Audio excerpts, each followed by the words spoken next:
সাংবাদিক বন্ধুগণ এবং সম্মানিত দেশবাসী, আপনারা ইতিমধ্যে সকলে অবগত হয়েছিলেন যে আমরা সমন্বয়কবৃন্দ এবং আমাদের বৈষম্যবিরোধী ছাত্র আন্দোলনের যে লিয়াজু কমিটি এবং আমাদের সাথে আমাদের সম্মানিত শিক্ষক ঢাকা বিশ্ববিদ্যালয়ের অধ্যাপক আসিফ নজরুল স্যার এবং প্রফেসর তানজিম উদ্দিন স্যার আমাদের সাথে আজকে আমরা একত্রে বঙ্গভবনে এসেছিলাম।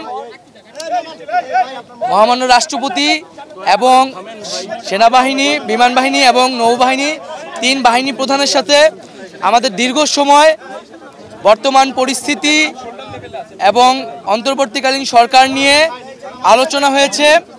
আমাদের একটি ফলপ্রসূ আলোচনা হয়েছে এবং ছাত্র নাগরিক অভ্যুত্থানকারীদের পক্ষ থেকে যেই সরকার প্রস্তাব করা হবে সেই প্রস্তাবিত সরকারি চূড়ান্ত অন্তর্বর্তীকালীন সরকার হবে সেই নিশ্চয়তা আমরা আজকে বঙ্গভবন থেকে পেয়েছি এবং আমরা এই অন্তর্বর্তীকালীন সরকারের একটি প্রাথমিক তালিকা দিয়ে এসেছি, যেখানে নাগরিক সমাজ সহ ছাত্র প্রতিনিধিত্ব রয়েছে এবং খুবই দ্রুত সময়ের মধ্যে আমরা এই তালিকাটি নিয়ে বিভিন্ন রাজনৈতিক পক্ষের সাথে আলোচনার মাধ্যমে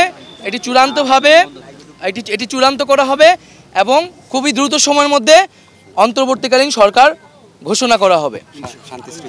এবং সবার প্রতি আহ্বান থাকবে, আজকে তিন বাহিনী প্রধান এবং রাষ্ট্রপতির সাথে আমাদের দেশের বর্তমান পরিস্থিতি নিয়ে আলোচনা হয়েছে। মহামান্য রাষ্ট্রপতি এবং তিন বাহিনীর প্রধান অভ্যুত্থানকারী ছাত্র নাগরিকদেরকে সম্মান জানিয়েছেন এবং পাশাপাশি দেশে যে ধরনের পরিস্থিতি চলছে, অরাজকতা এবং সহিংসতা আমরা দেখছি নানা ধরনের, তার প্রতি গভীর উদ্বেগ প্রকাশ করেছেন এবং আমরা সকলের প্রতি আহ্বান জানাবো যে অভ্যুত্থানকারী ছাত্র নাগরিকদের প্রস্তাবিত সরকারি বাংলাদেশে দ্রুত সময়ের মধ্যে ঘোষণা করা হবে। জনগণ যাতে সেই আস্থাটি রাখে এবং আমাদেরকে অবশ্যই সরকারি স্থাপনা, রাষ্ট্রীয় সম্পদ এবং আমাদের যে সংখ্যালঘু সম্প্রদায় রয়েছে তাদেরকে রক্ষা করতে হবে এবং পুলিশ বাহিনীকে, আইন শৃঙ্খলা বাহিনীকে পুনর্গঠনের মাধ্যমে দ্রুতই জনগণের মধ্যে শান্তি শৃঙ্খলা ফিরিয়ে আনার জন্য নিয়োগ করা হবে এবং ছাত্র নাগরিকরা যে আজকেও ঢাকা শহরে ট্রাফিকের দায়িত্ব নিয়েছেন, এটি মন্দির পাহারা দিচ্ছেন, এটিকে সবাই প্রশংসা করেছেন এবং দেশের আইন শৃঙ্খলা বাহিনী ফিরে আসা না পর্যন্ত আমাদেরকে সবাইকে সতর্ক থাকতে হবে এবং আমাদেরকে এই যে কোনো ধরনের নাশকতা যাতে না হয়, লুটপাট যাতে না হয়, সেজন্য ছাত্র জনতাকে পাহারা দিতে হবে, সতর্ক অবস্থানে থাকতে হবে। সকলে মিলে ছাত্র জনতার দেশ গঠনের মাধ্যমে আমরা যে নতুন বাংলাদেশ, সেই বাংলাদেশ বিনির্মাণ করব।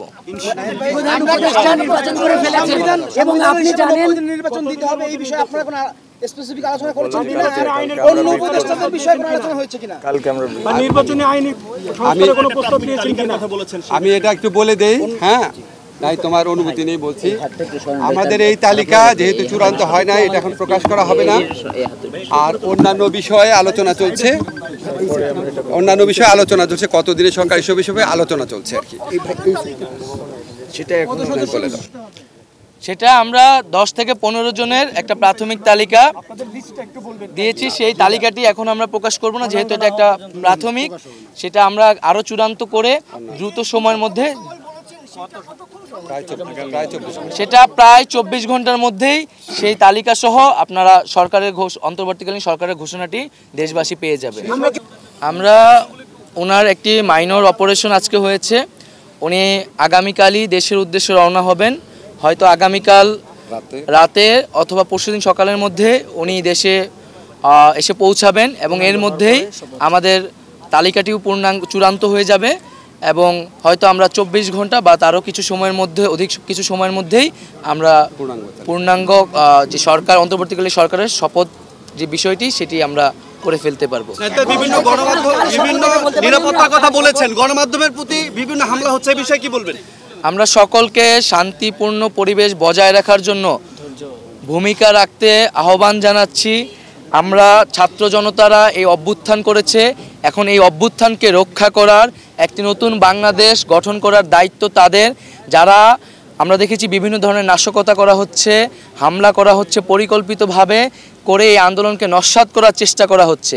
আমরা সকল প্রতি আহ্বান থাকবে এই ধরনের লুটপাট হামলাকে রুখে দিবেন এবং যারা সংবাদকর্মী আছেন তাদের প্রতি সর্বোচ্চ সহযোগিতা করবেন এবং আপনারা থানাগুলোকেও প্রয়োজনে পাহারা দিবেন।